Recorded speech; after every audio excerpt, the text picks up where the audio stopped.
Կենտրոնի եթերը շարունակում է անցուդարձը, միասին ամփոփենք օրվա կարևոր իրադարձությունները Հայաստանից ու աշխարհից։ Բարի երեկո։ Վերաքնիչ դատարանը բեկանել է Շիրակի թեմի առաջնորդի գործով առաջին Ատյանի դատարանի որոշումն ու այն ուղարկել է հետ նոր քննության։ Վերացրել է նաև տնային կալանքը։ Անցած հոկտեմբերին առաջին Ատյանի դատարանը Միքայել arczepiskopos Աջապահյանին մեղավոր էր ճանաչել հեղաշրջման կոչի հոդվածով եւ դատապարտել ազատազրկման։ Ես պատրաստ եմ, միշտ էլ ասել եմ, պատրաստ եմ եղել ամենալավին էլ, ամենավատին էլ։ Ես ազատ եմ եղել մինչև, ազատ եմ եղել այդ ժամանակ, ազատ կլինեմ հետո։ Արդար եք որակում այս որոշումը։ Ոչ բավարար։ Ինչու։ Որովհետև չարտարացվեցի։ Տնային կալանքը փոխեցի, վերացրեցի։ Ավելի լավ էր պահել։ Ֆուտբոլ էի նայում գիշերը։ Հիմա չպետք է կարողանամ նայեմ։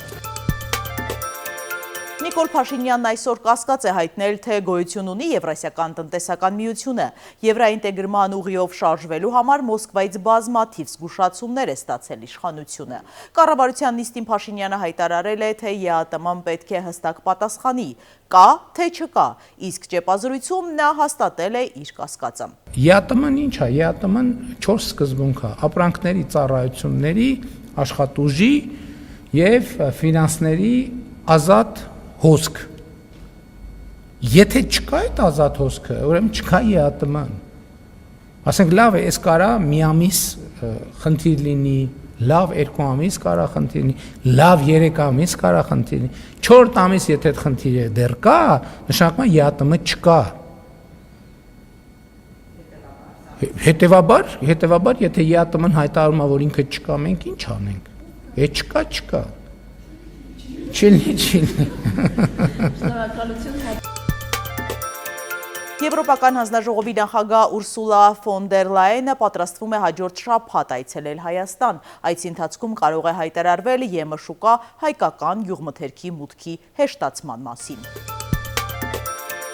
Հայաստանը պետք է որոշում կայացնի, մնում է կազմակերպությունում, թե նախընտրում է այլ սցենար, հայտարարել է ՀԱՊԿ-ում Ռուսաստանի մշտական ներկայացուցիչ Վիկտոր Վասիլևը, հավելելով, թե Երևանը պետք է այդ որոշման մասին տեղեկացնի ռուսական կողմին։ Ավելի վաղ Ռուսաստանի արտգործնախարարը հայտարարել էր, թե կազմակերպության անդամ երկրները պատրաստվում են Հայաստանի նկատմամբ միջոցներ ձեռնարկել անդամավճարը 2 տարի չվճարելու պատճառով։ Սահմանադրական դատարանում վաղը սկսվելու են հունիսի 7-ի ընտրությունների արդյունքները կասկածի տակ առած 7 ուժերի ներկայացրած դիմումների առաջին լսումները։ Դրան ընդառաջ Արամ Վարդևանյանը ասուլիսում խախտումների վերաբերյալ տվյալներ է հրապարակել, որոնք տեղ են գտել իրենց դիմումի մեջ։ Շուրջ 80,000 քաղաքացու անձնագիր չի աշխատել, մարդկանց նկատմամբ մասսայական ճնշում է իրականացվել, հազարավոր մարդիկ գաղտնալսվել են, ասել է Վարդևանյանը։ Սահմանադրական դատարանը պետք է լինի անկախ եւ պետք է լինի անվախ եւ պետք է ունենա քաղաքական չեզոքություն։ Արդյոք սահմանադրական դատարանը այս 3 չափանիշներին համապատասխանում է թե ոչ, չի համապատասխանում։ Արդյոք 2 դատավորների մասնակցության անհնարինությունը կարևոր էր, այո կարևոր էր։ Արդյոք տիկին Սեդա Սաֆարյանը կարող է մասնակցել այս գործընթացին թե ոչ, ակնհայտ է որ ոչ։ Ինչու է Էդգար Ղազարյանի քույրը ազատվել աշխատանքից, պարզաբանել է Անահիտ Ավանեսյանը։ Լիլիթ Ղազարյանը հանդիսանում է մեր դեղերի փորձագիտական օակի տնօրենի տեղակալ, եթե չեմ սխալվում, եւ նրա ազատման հետ կապված դիմումը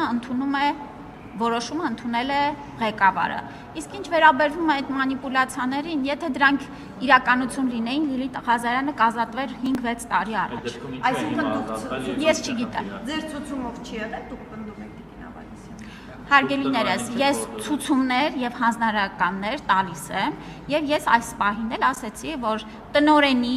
որոշմամբ իրականացվել է հաստիկների փոփոխություն եւ ազատումներ։ Դարի գողություն Սանկտ Պետերբուրգում բանկի 2 աշխատակցուհի կասկածվում է մոտ 2 միլիարդ ռուբլու արժեքով ոսկե մետաղադրամների գողության համար։ Հունիսի 20-ին է մետաղադրամների պակասուրդը հայտնաբերվել։ Խոսքը հաղթանակաբեր շարքի մասին է, դրանք մաքուր ոսկուց պատրաստված մետաղադրամներ են, որոնց մի կողմում պատկերված է արծիվ, իսկ մյուս կողմում ձիու վրա հեծնած Սուրբ Գևորգ հաղթանակաբերը։ Մետաղադրամները թողարկվել են սահմանափակ քանակով կոլեկցիոներների և ներդրողների համար, և դրանցից յուրաքանչյուրն ունի ոչ միայն անվանական, այլև իրական շուկայական արժեք, որը բազմապատիկ գերազանցում է անվանական գինը։ Պակասուրդը հայտնաբերվել է բանկի պլանային ստուգման ժամանակ, իսկ կանանց ինքնությունը պարզել են տեսախցիկների և փաստաթղթերի օգնությամբ։ Գողացված գումարները մինչև օրս չեն գտնվել, երկու մեղադրյալներին էլ սպառնում է մինչև 10 տարվա ազատազրկում։ Միասին թերթենք մամուլի էջերը։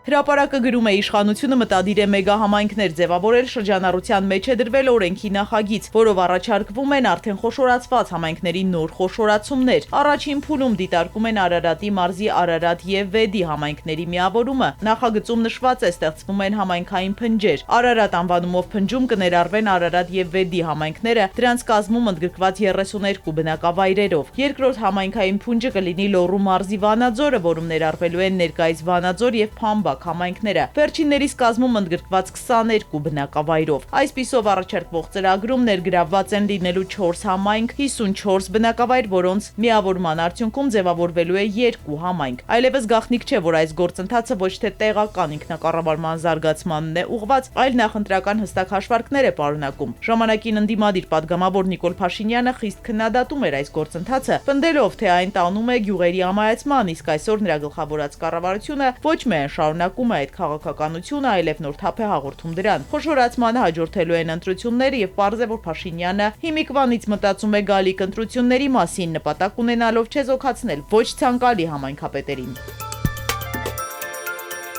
Հրապարակում նաև կարդում ենք, մինչ իշխանությունն արտահանման թվեր է հրապարակում, թմբկահարում նոր շուկաներ գտնելուն ուղղված հերոսական աշխատանքները, ջերմոցներն այլ բան են փաստում։ Իշխանությունն ասում է, որ մայիսին Հայաստանից Վրաստան միայն ծաղիկների արտահանումը նախորդ տարվա մայիսի համեմատ աճել է 3 անգամ, հասնելով 218 տոննայի, իսկ այս տարվա ապրիլի համեմատ աճը գրեթե կրկնակի է։ Էկոնոմիկայի նախարար Գևորգ Պապոյանն էլ իր Facebook-յան էջում գրել է, որ հունիսի 19-ից 21-ը արտահանվել է ծիրան 371 տոննա, կեռաս 154, ելակ 19, պղպեղ 144, լոլիկ 79 տոննա, ծաղիկ 390,000 հատ եւ 7 տոննա։ Իսկ թե որ երկիր է արտահանվել, նախարարը չի մանրամասնել։ Գագարինում Գևմիկ ընկերության հիմնած ջերմոցային տնտեսությունը 2022 թվականին կառավարության աջակցությամբ ներդրումային ծրագիր է իրականացրել, իսկ այժմ հայտնվել է անել-անելի վիճակում։ Ընկերությունից հրաժարվեցին պատասխանել, թե վերջին 2 ամիսներին ինչքան վարդ են արտահանել։ Գևմիկ ՍՊ-ի տնօրեն Հրայր Աթանեսյանը հրաժարվեց խոսել։ Պատճառը կա չասելու, թե որքան եք արտահանել։ Սաղ պատճառը, փորձել եք գոնե Վրաստան արտահանել։ Տարել ենք Վրաստան, չի վաճառվել, սաղ թափել ենք, վсё,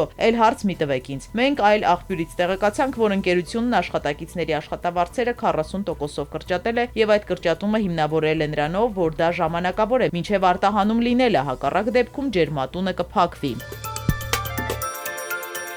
Նույն աղբյուրը գրում է, էկոնոմիկայի նախարար Գևորգ Պապոյանը նամակ է գրել Ռուսաստանի արդյունաբերության եւ առևտրի նախարար Անտոն Ալիխանովին, խնդրել իրեն հնարավորություն տալ մասնակցելու հուլիսի 6-ից 7-ը Եկատերինբուրգում կայանալիք առևտրատնտեսական ֆորումին։ Պապոյանը ըստ նախարարության աղբյուրների մեկնում է, որ ռուսական կողմի հետ քննարկի Հայաստանից արտահանման խնդիրները, ռուսական սանկցիաների հարցը, սակայն մինչև այս պահը նամակին պատասխան չի եկել։ Ռուսաստանում մտածում են մերժել Պապոյանի մասնակցության հայտը, թե ընդունել, նախարարին փորձելով նվաստացնել ֆորումի ընթացքում։ Փաստորեն իշխանությունը ջանքեր է գործադրում հայ-ռուսական հարաբերությունները կարգավորելու ուղղությամբ։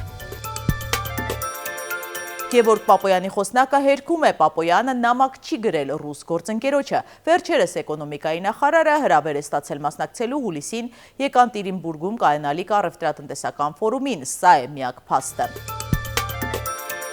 Գլենդելի պատմության մեջ առաջին անգամ ոստիկանապետ է նշանակվել հայ պաշտոնյա։ Հպարտ եմ, որ դարձել եմ Գլենդելի առաջին հայ ոստիկանապետը, սակայն իմ նպատակը երբեք առաջին հայ ոստիկանապետ դառնալը չի եղել։ Իմ նպատակը եղել է դառնալ այնպիսի մասնագետ, որը կարող է քաղաքն անվտանգ պահել, ասել է Ռոբերտ Ուիլյամը։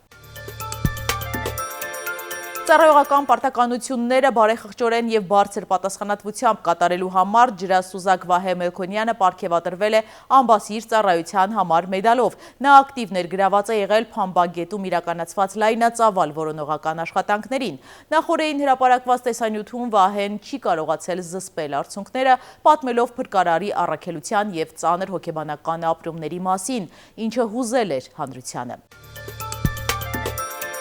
Հզոր երկրաշարժ է գրանցվել Խաղաղ օվկիանոսի ավազանում Ճապոնիայի Հունսյու կղզու հյուսիս-արևելյան ափերին։ Ծագող արևի երկրում ստորգետնյա ցնցումների ուժգնությունը եղել է 7.2 մագնիտուդ։ Ճապոնիայի երկրաբանական ծառայությունը նշել է, ցունամիի վտանգ չկա, երկրաշարժը տեղի է ունեցել 50 կիլոմետր խորությամբ։ Ցնցման ինտենսիվությունը էպիկենտրոնում գնահատվել է ավերիչ։ Նախնական տվյալով K5 տուժած ցնցումները գրանցվել են նաև Տոկիոյում։ Երկրի իշխանությունը ստեղծել է արտակարգ իրավիճակների շտաբ։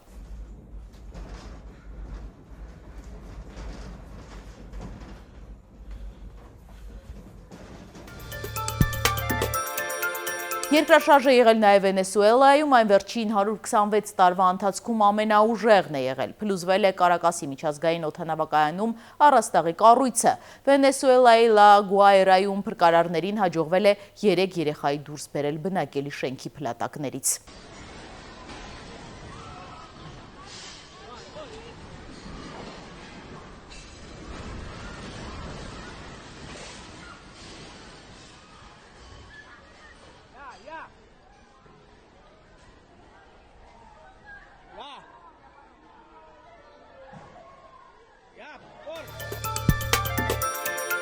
Մեքսիկայում ավտոմեքենան մխրճվել է երկրպագուների խմբի մեջ, որոնք տոնում էին Մեքսիկայի հավաքականի հաղթանակը Չեխիայի նկատմամբ աշխարհի առաջնությունում։ Նախնական տվյալներով տուժել է 17 մարդ, վարորդը ձերբակալված է, դեպքի հանգամանքները պարզվում են։